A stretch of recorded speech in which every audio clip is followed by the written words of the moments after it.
안녕하세요. 여러분, 오늘은 배우자가 없다는 고민에 대해 깊이 있게 이야기해보려 합니다. 많은 분들이 이런 고민을 하고 계실 텐데요. 과연 이 문제의 본질은 무엇일까요? 먼저 배우자가 없다는 말의 의미를 다시 생각해봐야 합니다. 이는 단순히 결혼 상대가 없다는 뜻이 아닐 수 있습니다. 오히려 이는 여러분이 특별한 역할을 맡고 있다는 의미일 수 있습니다. 예를 들어 제자의 역할을 맡은 사람이라면 한 사람의 배우자가 되기보다는 많은 사람들을 위해 살아가야 할 수 있습니다.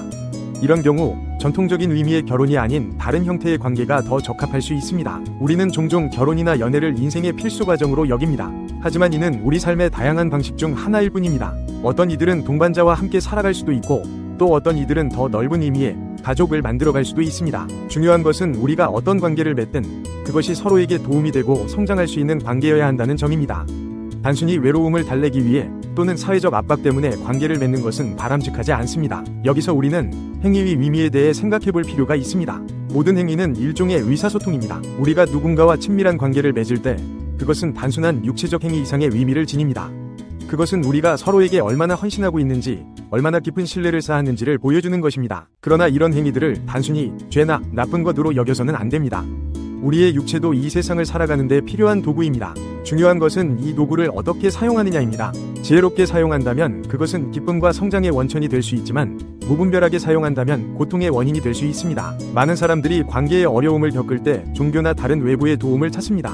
이는 자신의 힘으로 문제를 해결하기 어렵다고 느낄 때 나타나는 자연스러운 반응입니다. 하지만 진정한 해결책은 외부가 아닌 우리 내면에 있습니다. 우리는 지금까지 많은 노력을 해왔습니다. 그 노력이 항상 원하는 결과로 이어지지는 않았을지 모르지만 그 과정에서 우리는 분명 무언가를 배웠을 것입니다. 이제는 그 경험을 바탕으로 새로운 시작을 할 때입니다. 이 시점에서 우리에게 필요한 것은 선지식입니다. 선지식은 단순히 많은 지식을 가진 사람이 아닙니다. 그는 지식을 갖추고 있으면서도 그 지식을 개인의 이익이 아닌 모두의 이익을 위해 사용하는 사람입니다. 지식인이 선지식으로 변하는 과정은 매우 중요합니다. 지식인은 자신의 지식을 개인의 소유물로 여기는 경향이 있습니다. 하지만 진정한 깨달음을 얻으면 그 지식이 자신만의 것이 아님을 알게 됩니다. 이때 지식인은 공인으로 변하고 비로소 선지식이 될 수 있습니다. 이런 선지식들이 우리 사회를 이끌어갈 때 우리는 진정으로 즐겁고 의미 있는 삶을 살 수 있게 될 것입니다.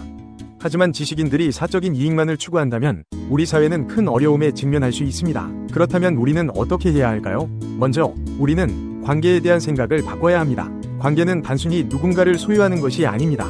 그것은 서로 도움이 되고 함께 성장하는 과정입니다. 우리가 누군가를 만날 때 그 사람을 나의 것으로 여기지 말아야 합니다.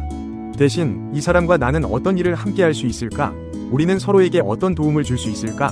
라고 생각해야 합니다. 또한 우리는 자신의 삶의 방향을 스스로 결정해야 합니다. 수행의 길을 갈 것인지 사회 속에서 살아갈 것인지는 우리 스스로가 선택해야 합니다. 이 선택에 따라 우리가 만나는 사람들, 우리가 겪는 경험들이 달라질 것입니다. 마지막으로 우리는 배우자라는 개념에 대해 다시 생각해봐야 합니다. 배우자는 단순히 결혼 상대를 의미하지 않습니다. 그것은 우리 삶에서 중요한 역할을 하는 모든 사람들을 포함할 수 있습니다. 우리에게 필요한 것이 무엇인지, 어떤 관계를 원하는지 명확히 알아야 합니다. 예를 들어 우리는 자녀를 함께 키울 부모를 찾고 있을 수도 있고, 경제적으로 도움을 줄 수 있는 파트너를 원할 수도 있습니다. 또는 단순히 대화를 나눌 수 있는 동반자를 찾고 있을 수도 있죠.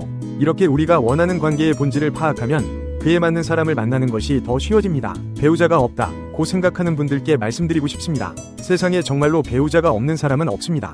다만 우리가 원하는 형태의 관계를 아직 찾지 못했을 뿐입니다.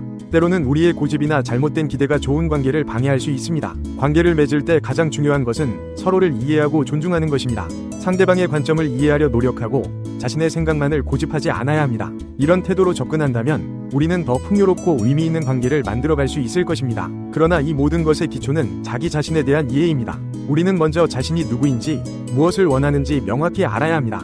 이를 위해서는 지속적인 자기 성찰과 공부가 필요합니다. 여러분, 관계의 문제로 고민하고 계신다면 잠시 멈추고 자신을 돌아보는 시간을 가져보세요.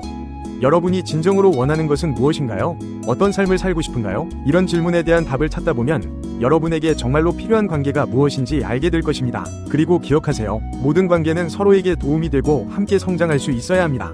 단순히 외로움을 달래기 위해 또는 사회적 압박 때문에 관계를 맺는 것은 장기적으로 보면 좋지 않습니다. 진정으로 여러분을 이해하고 지지해주는 사람을 찾으세요. 마지막으로 여러분의 가치를 결코 낮게 평가하지 마세요. 여러분은 모두 특별하고 귀중한 존재입니다.